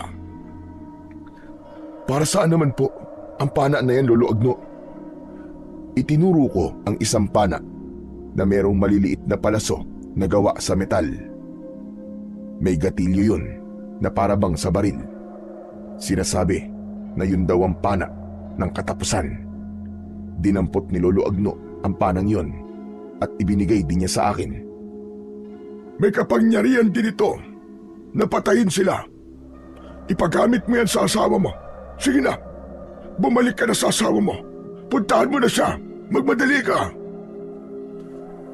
Halos ipagtulakan ako ni Lolo Agno ng mga sandaling yon. Kaya dinampot ko ng lahat ang mga sandatang ibinigay niya sa akin. Saka walang lingon likod na tumakbo ako at tinahak ang daan pabalik sa aming bahay. Diyos ko. Ang mag-ina ko. Tulungan niyo po sila, Panginoon. Huwag niyo po silang hahayaan na mapahamak. Lakad at takbo ang ginawa ko habang dala ang aking mga sandata. Pagkalipas ng ilang minutong pagtakbo, ay narating ko na sa wakas ang bahay namin. Umakyat kagad ako sa bahay. Itinabi ko muna ang mga sandata at inilagay ko sa aking bulsa ang bote ng langis. Pumasok ako sa silid namin at nadatnan ko roon si Amelia na nagtitiklop ng aming damit. Hindi ako nagsalita. Agad ko siyang tinulungan sa pag-iimpake. Nagtataka naman ang aking asawa sa pagmamadali sa kilos ko. Teka, ano ba nangyayari? Natatandaan mo pa ba? Ang matandang sunog ang muka at bulag na tumulong sa akin nung gabing nagsuntukan kami ni Mang Natoy. Oo, bakit? Anong tungkol sa kanya? Hindi ka maniniwala, Amelia. Siya si Lolo Agno ang nagbigay sa akin ng martilyo sa kulungan. Dito pala siya nakatira. At si Lola Esther na nagbenta sa atin ng lupa. Patay na siya, Amelia. Ano? Diyos ko, paano nangyari yun? Pinatay siya ni Mang Natoy. At hindi lang yun. Siya rin ang pumatay sa 20 bata na sinasabi niya sa atin na namatay sa epidemya. Patawarin mo ako, mahal ko. Hindi kagad ako nakinig sa'yo. Hindi dapat tayo nandito. Bumalot ang takot sa muka ng aking asawa nang ipaalam ko sa kanya ang mga natuklasan ko mula sa matanda. Bilisan mo na, Amelia. Aalis na tayo rito. Nang matapos kami sa paghahanda ng damit, ay kinuha ko ang aking martilyo. Iniabot ko naman sa aking asawa ang pana na ibinigay sa akin ni Lolo Agno na maaari daw panlaban sa mga aswang na tiktik. Nagtataka naman si Amelia kung para saan ba ang sandatang yon. Paglabas namin ng pintuan ng bahay, habang dala ko ang 2 bag, narinig ko ang ingay ng tunog mula sa instrumento ng kulintang. Hudyat yun na nagising na ang mga aswang na tiktik. Dinukot ko ang bote ng langis sa aking bulsa at itinaas ko yun sa ere. Kitang-kita namin ni Amelia kung gaano kalakas ang pagkulo ng langis sa loob ng bote. Palatandaan yun na may aswang sa paligid. Pero hindi ko muna yun ipinaalam sa aking asawa dahil ayoko na lalo siyang matakot. Anak ng putya. Mukhang di na tayo makakaalis sa baryo to, Amelia. Ha? Anong ibig mo sabihin? Nasa paligid lamang sila nagbabantay. Binabantayan nila mga kilos natin. Anong gagawin natin, Marco? Takot na ako rito. Wala tayong ibang magagawa kundi ang harapin sila. Hihintayin ko ang pagbabalik nila. Tumingala ako sa bubong ng aming bahay. Ibinaba ko ang dala kong mga bag Saka inalalayan si Amelia na pumasok sa loob ng aming kwarto. Tinignan ko ang bawat sulok ng aming bahay. Dito ka lang sa loob ha. May gagawin lang ako saglit sa labas. Tumango ang aking asawa. Mabilis akong umalis sa kanyang harapan dahil iniiwasan ko ang kanyang pagtatanong. Pagkalabas ko ng bahay ay nagpunta naman ako sa kakawyan at kumuha ng mga sanga ng kahoy na may katamtamang sukat para gagawin kong mga sibat. Dinala ko ang mga yon sa loob ng bahay at inilapag ko sa sahig ang mga yon. Tumingin sa akin si Amelia na kanina pang nagtataka sa mga kinikilos ko. Mahal, tulungan mo ako. May gagawin tayo. Mabilis namang kumilos ang aking asawa. Kahit tirap siya sa pag-iipon ng mga nakuha kong kahoy ay kinaya niya ng walang reklamo. Hindi na niya kinontra ang mga desisyon ko. Gumawa ako ng kulungan para sa aking asawa. Iniligay ko yon sa aming silid para kung sakaling mapasok kami ng mga aswang ay hindi kagad siya masasaktan. Ibinigay ko sa kanya ang langis at pana, habang ako naman ay tinulisan ko ang dulo ng mga kahoy na pinutol ko para gawing sibat. Wala kaming imikan na mag-asawa. Buong araw na inayos namin ang bahay, saka inihanda ang mga sandata. Nakasuksok sa aking bewang ang itak at martilyo. Handang-handa na ako ng mga sandaling yun, habang si Amelia naman ay wala pa ring alam sa totoong dahilan kung bakit ko yun ginagawa. Iniisip pa rin niya na si Mang Natoy ang pinaghahandaan namin. Pagsapit ng gabi, nagbago ang simoy ng hangin, pati ang ingay sa paligid. Marco? Anong ingay na yun? Nasisiguro ko na naghahanda na rin sila sa pagsalakay. Diyos ko, hindi po ako madalas na tumatawag sa inyo. Ngunit sa pagkakataong ito, Panginoon, gabayan niyo po kami. Iligtas niyo po kami laban sa mga masasamang nilalang. Ganon din ang ginawa ng aking asawa. Hawak niya ang rosaryo at taimtim na nanalangin. Kinausap niya rin ang aming anak para hindi makaramdam ng sakit. Hinaplasan ko rin siya ng langis sa tiyan at umasa na may bisa ang bote ng langis para bigyan ng proteksyon ang mag-ina ko. Maya-maya pa, ang angil na aming naririnig ay palapit ng palapit sa aming tirahan. Ganon din ang sigaw ng mga aswang sa paligid at tunog ng kulintang na may kakaibang melodiya. Naniniwala ko na udyat na yon ng pagsalakay ng mga aswang na tiktik sa bahay namin. Panay ang silip ko sa bintana. Inaabangan ko ang pagdating nila. Marco, bakit hindi pa tayo umalis kanina? Pagkakataon na sana natin yun. Hindi mo ba nakita ang langis kanina? Indikasyon yun na malapit lang sila sa bahay natin. Kung umalis tayo kanina at sa daan nila tayo inatake, wala tayong magiging laban sa kanila, Amelia. Pero kung nandito tayo sa loob ng bahay, kahit papano, mahihirapan silang pasukin ka dito. Pero hindi pa rin tayo ligtas sa bahay na to, Marco. Umalis na rin tayo rito. Naririnig mo ba ang mga tunog na yun? Sila yun. Naghihintay lang sila ng tamang pagkakataon. Sino ba sila? Sino sila, Marco? Hindi ko talaga naiintindihan eh. Diretsahin mo na nga ako. Ano ba talaga ang nangyayari? Mga aswang. Ang mga aswang na tiktik, Amelia. Sila Mang Natoy at ang lahat ng mga taong nakatira sa lugar na to. Lahat sila mga aswang na tiktik. Malapit na silang sumalakay sa atin. Tama ka sa kutob mo. Kakaiba nga ang lugar na to at pinamumugaran ng santapi ng mga aswang. Ano? Sinabi ko naman sa'yo, di ba? Hindi ka kasi nakikinig sa akin eh. Huwag na tayong magsisihan. Tsaka tama ka. Hindi dapat tayo nagpunta sa lugar na to. Dapat nakinig ako sa'yo nung una pa lang. Hindi ko naman alam na mangyayari to eh. Pero wala na tayong magagawa. Nandito na tayo. Inilagay ko sa panganib ang buhay niyo. Tumayo ako at lumapit kay Amelia. Niyakap ko siya ng mahigpit, kaya umiyak siya nang dahil sa labis na takot. Takot na din ako nung mga oras na yon. Pero naisip ko na kailangan kong ipaglaban ang buhay ng mag-ina ko. Lumuhod ako sa harap ni Amelia habang nakaupo siya sa gilid ng katre. Natatakot ako para sa iyo, Amelia. Natatakot ako para sa inyo ng anak natin. Hinawakan ko ang tiyan ni Amelia at kinausap ko ang anak namin na nasa loob ng sinapupunan niya. Anak, pasensya ka na. Pagpasensyaan mo na si Papa. Hindi ko sinasadya, anak.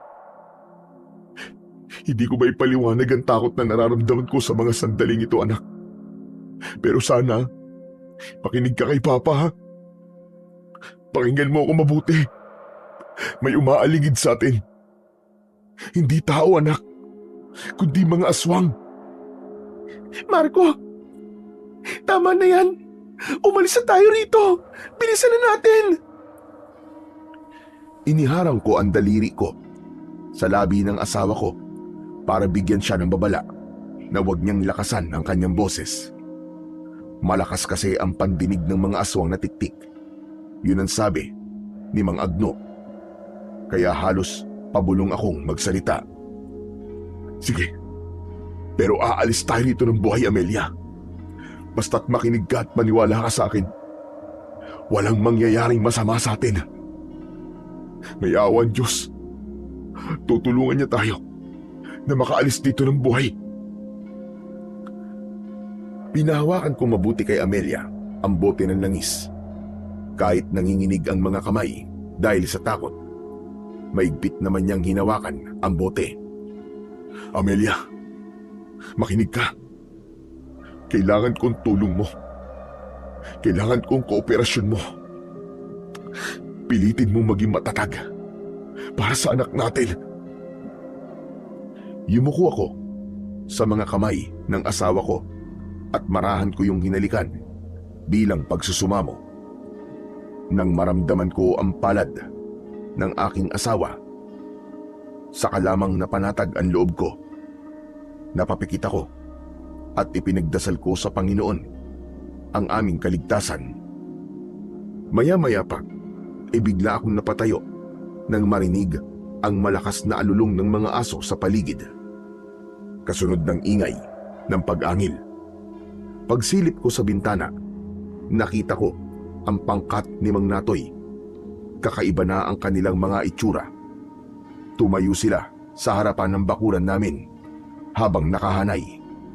Nakalitaw ang kanilang mga pangil at nakalaylay ang mahahaba nilang mga dila. Matataas ang kanilang mga ulo, mahahaba rin ang kanilang mga tenga, pulang-pula ang kanilang mga mata. Sabay-sabay silang umangil na parang hudyat ng paghahamon nila ng laban.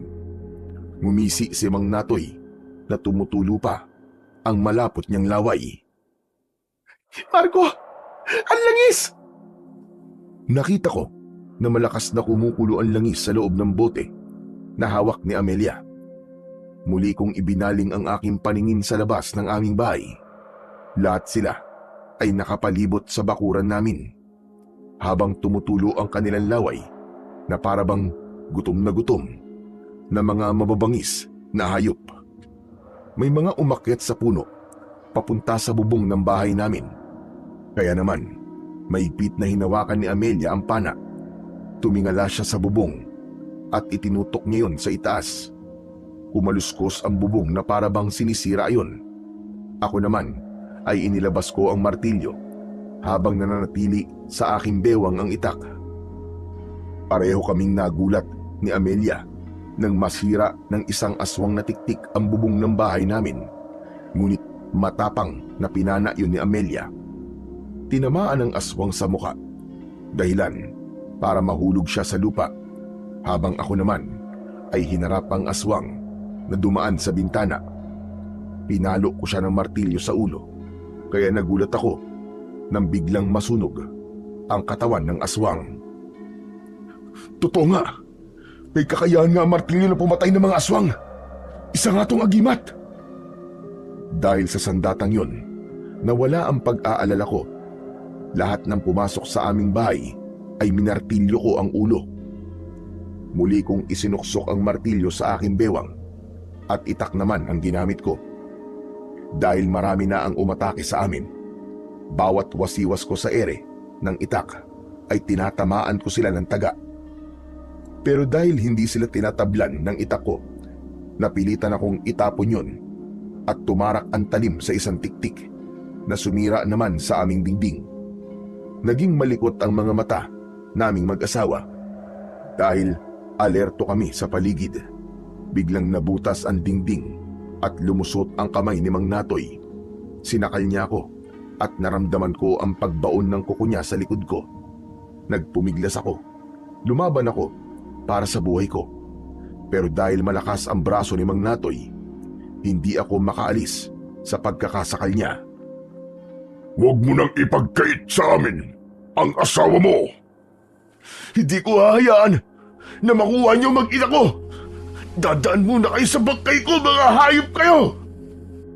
Sa kabila ng pagpupumiglas ko, nakita ko ang aking asawa. Itinutok ni Amelia ang pana sa braso ni Mang Natoy na nakasakal pa rin sa aking leeg. At nang tamaan ng aswang sa braso, natanggal ang pagkakasakal ni Mang Natoy sa aking leeg. Sako naman siya hinampas ng martilyo, pero nakailag siya. Lumayo si Mang Natoy at pumalit ang iba niyang mga kasama. Nagulat kami nang lumitaw sa harapan namin si Kiko, ang batang aswang. Sinugod niya ang asawa ko, kaya agad ko siyang pinukpok ng martilyo sa ulo. Isang palo lang ang ginawa ko at nasunog na siya kagad. At naging abo. Nakita naman yun ni Mang Natoy. Hindi! Ang anak ko! Pinatay mo ang anak ko! Kulang pa yan sa mga buhay na kinuha nyo! Mga demonyo kayo! At dahil meron na namang nakapasok na mga aswang sa loob ng bahay namin, ginamit ko ang lahat ng mga natutunan ko sa kulungan kung paano makipaglaban. Umikot ako at pinalo ng pinalo ang ulo ng mga tiktik hanggang sa madurog ang kanilang ulo. Lumiyab ang katawan ng mga tiktik at naging abo. Napuno ng ingay ang paligid habang sina Mang Natoy at Lola Lukring ay nananatiling nakatayo sa harap ng aming bakuran. Pinapanood nila kung paano kami nakikipaglaban sa alagad ng mga ito. Si Amelia naman, hindi siya mahawakan ng mga aswang dahil sa kulungan na ginawa ko. Inilulusot ng aking asawa ang pana sa butas, kaya marami na rin siyang napapatay. Nangihina akong napaluhod sa sahig na kawayan. Hanggang sa bigla akong sinakal sa leeg ng dila ng tiktik mula sa silong ng aming bahay. Humigpit ang pagkakasakal niya sa leeg ko. Mga demonyo kayo! Hindi niyo ako mapapatay! Hindi ako makakapayag! Hinawakan ko ang dila ng tiktik. Malakas ko yung hinila. Sumigaw ang aswang sa labis na sakit. Maigpit kong hinawakan ng martilyo. Pagkatapos ay pinukpok ko ng paulit-ulit ang dila ng aswang. Halos magwala siya sa nararamdamang init mula sa agimat kong martilyo. Nasunog siya sa silong habang nagkakakawag ang kanyang katawan. Maya-maya pa ay sabay-sabay silang umatake. Dinampot ko naman ang mga sibat at isa-isa ko silang hinagisa ng sibat. Tumama ang lahat ng pag-atake ko sa kanilang dibdib. Bumagsak sila sa lupa. Habang hawak ang sibat, napilit nilang tinatanggal sa pagkakabaon sa kanilang katawan. Sinulyapan ko si Amelia na abala pa rin sa pagpana sa mga aswang na nasa bubong. Amelia! Mag-iingat ka! Huwag mo akong alalahanin, Marco. Sinisiguro ko na mamamatay silang lahat.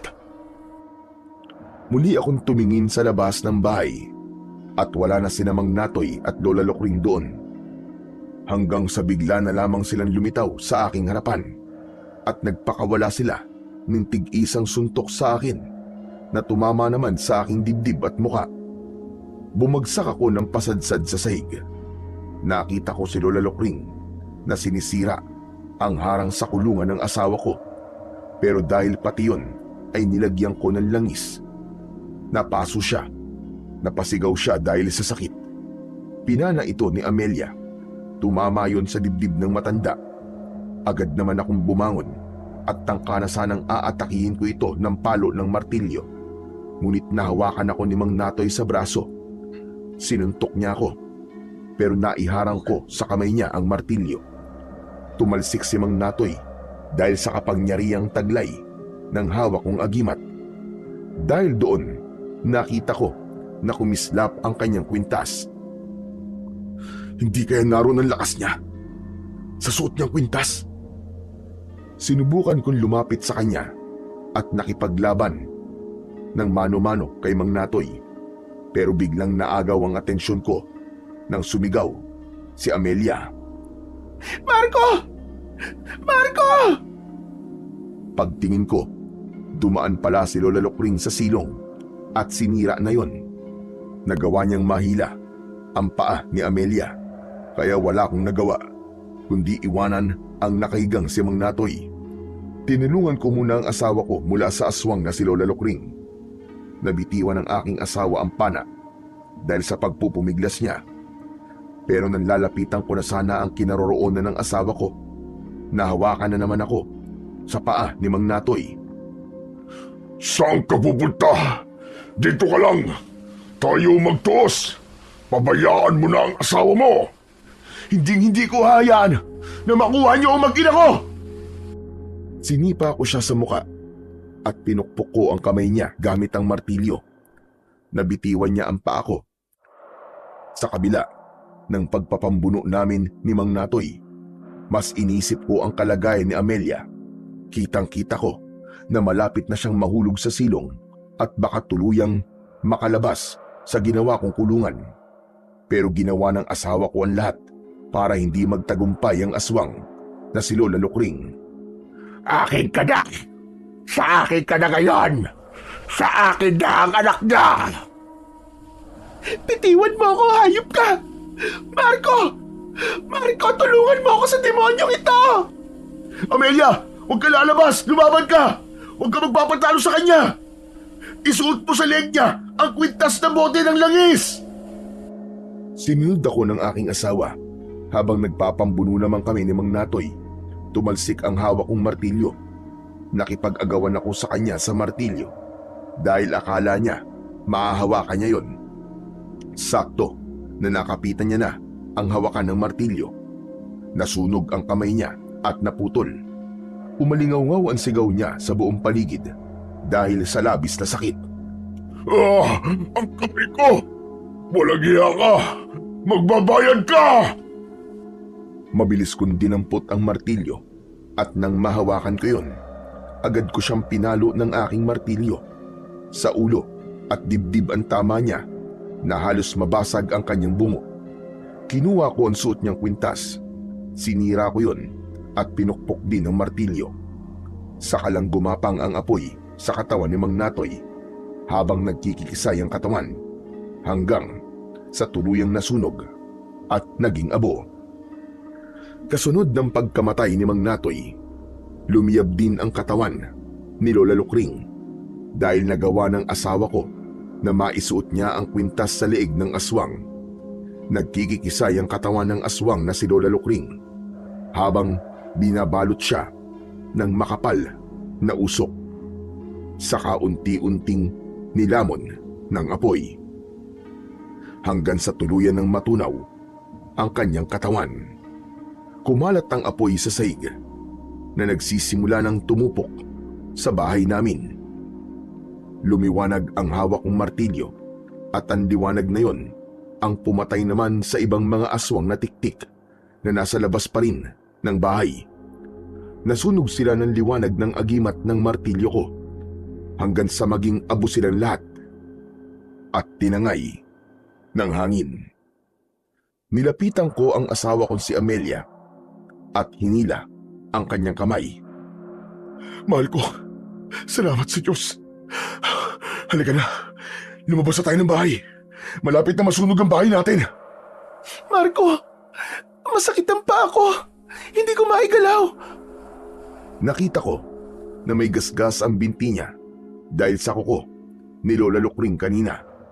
Kaya binuhat ko na lang siya at tumakbo papalabas ng bahay. Saktong paglabas namin, lumagablab na ang malaking apoy sa buong bahay namin. Ibinaba ko ang aking asawa sa lupa at inalalayan ko siyang maglakad palabas ng bakuran. Tinanaw ko na lang ang bahay na unti-unti nang tinutupok ng apoy. Mahal, tiisin mo muna ang sakit ha. Kailangan na nating umalis dito. Hila ko ang kamay ng aking asawa at lumabas kami ng bakuran habang ang alipato mula sa nasusunog naming bahay ay nagsimulang kumalat sa hangin. Inakala ko na napatay na namin ng mga aswang pero nagulat kami sa biglang paglitaw ng isang tiktik. Mukha siyang paniki na pasuray-suray sa paglalakad papalapit sa aming kinaroroonan pero biglang lumitaw sa likod ng aswang si Lolo Agno. Binuhusan niya ng langis ang ulo nito. Mula sa aming harapan ay nasunog ang katawan ng aswang. Sige na, makakalis na kayo. At wag na kayong babalik pa sa baryong ito. Opo, makakaasa po kayo na yun po ang gagawin namin. Lolo Ogno, maraming salamat po sa lahat ng tulong nyo.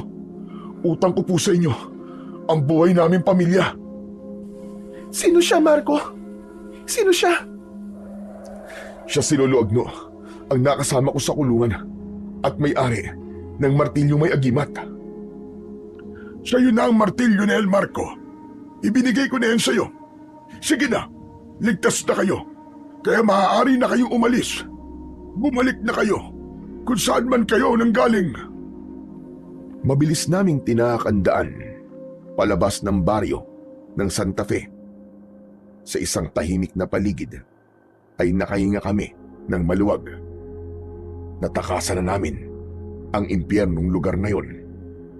Ganun na lamang ang pasasalamat namin sa Poong May Kapal. Hanggang sa inabutan na nga kami ng pagliwanag sa daan. Madumi ang aming damit. May mga sugat sa katawan at walang sapin ang aming mga paa. Ngunit kahit ganun, nagkaroon ako ng kapanatagan dahil alam naming ligtas na kami. Marco, paano tayo sasakay ng bus pabalik ng Batangas? Huwag kang mag-alala, mahal ko. Palagi nagpapadala ang Diyos ng mga taong may mabubuting kalooban para tayo ay tulungan. Nakangiti ako ng mga oras na yon dahil muling bumalik ang pagtitiwala ko sa Diyos. Palagi kong aalalahanin ang mga nangyari sa amin upang maalala ko kung paanong naging mabuti sa amin ang Panginoon. Iniligtas niya kami sa kapahamakan at natalo pa namin ang mga aswang na tiktik. Tahimik kaming naglakad hanggang sa makarating kami sa gilid ng daan kung saan kami ibinaba ng lalaking naghatid sa amin sa lugar na yon. Hindi nga nagtagal, biglang tumigil sa tapat namin ang isang lalaking nakasakay sa kalabaw. Teka, mahal, tignan mo. Hindi ba't siya rin yung sinakyan natin nung magpunta tayo rito? O diba sabi ko sa iyo ipinadala siya ng Diyos sa atin para tulungan tayo, mahal. Pagtingin namin sa mukha ng lalaki ay nakangiti siyang nakatingin din sa amin. Sinabi niya na dumaan daw muna kami sa bahay niya para makapagpalit ng damit. Dahil doon, nagkaroon kami ng pagkakataon para maikwento sa kanya ang mga nangyari sa amin. Nakilala namin ang lalaki sa pangalang Mang Rodel. Nang makarating kami sa bahay ni Mang Rodel, inasikaso niya kami ng gusto. Ginamot ang mga sugat namin. Binigyan kami ng sapin sa paa at pera na pamasahe. Kalakip ang isang numero ng kanyang telepono. sa Batangas. Maraming salamat po sa kabutihan niyo, Mang Rodel. Tatanawin po namin ito na isang malaking utang na loob. Nakangiting tumango sa akin si Mang Rodel at inihatid kami hanggang sa sakayan ng bus. Hindi nga po nagtagal ay nakauwi na kami sa Batangas. Natanggap na kami ng aming mga magulang nang malaman nila kung paano akong nakipaglaban sa mga aswang para lamang protektahan ang aking mag-ina. Pagkatapos ng mga nangyaring yon, hawak ko pa rin ang bote ng langis na ibinigay sa akin ni Lolo Agno. Ganon din ang mahiwagang martilyo na may agimat. Sa kasalukuyan po ay kasal na kami ni Amelia at magkasundo na ang mga magulang namin. Biniyayaan kami ng anak na lalaki na pinangalanan ko naman na Agno. Sunod sa pangalan ni Lolo Agno. Ang pinakamasayang nangyari po sa buhay ko ay ang bumalik kami sa Batangas. Nagkita ulit kami ni Mang Rodel at natuklasan ko na isa pala siyang mayaman na nagmamay-ari ng isang malaking kumpanya ng patahian sa Batangas. Binigyan niya po ako ng trabaho bilang isang supervisor sa kanyang kumpanya. Bagay daw yun sa akin para matakot daw sa akin ang mga pasaway niyang empleyado. Ipinaramdam niya sa akin na kahit labas ako ng kulungan ay meron pa rin akong karapatan na magtrabaho ng maayos at marangal na hindi hinuhusgan ng iba. Kaya naman, sinuklian ko ng kabutihan ang mahalagang tulong na yon sa akin ni Mang Rodel. At syempre, higit sa lahat, nagpapasalamat ako sa Panginoong Diyos na siyang naging dahilan ng mga kabutihang nangyayari sa buhay ko. Sana po ay kapulutan po ng aral ng ibang naliligaw ng landas ang istoryang ibinahagi ko sa inyong programa.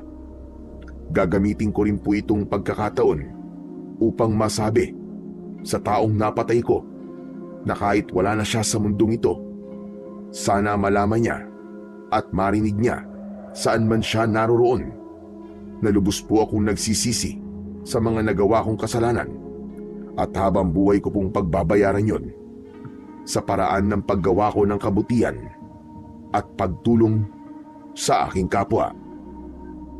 At muli, marami pong salamat sa pagbabasa. Sana po ay marami pa pong magpadala ng kwento sa inyong programa. Lubos pong nagpapasalamat, Marco.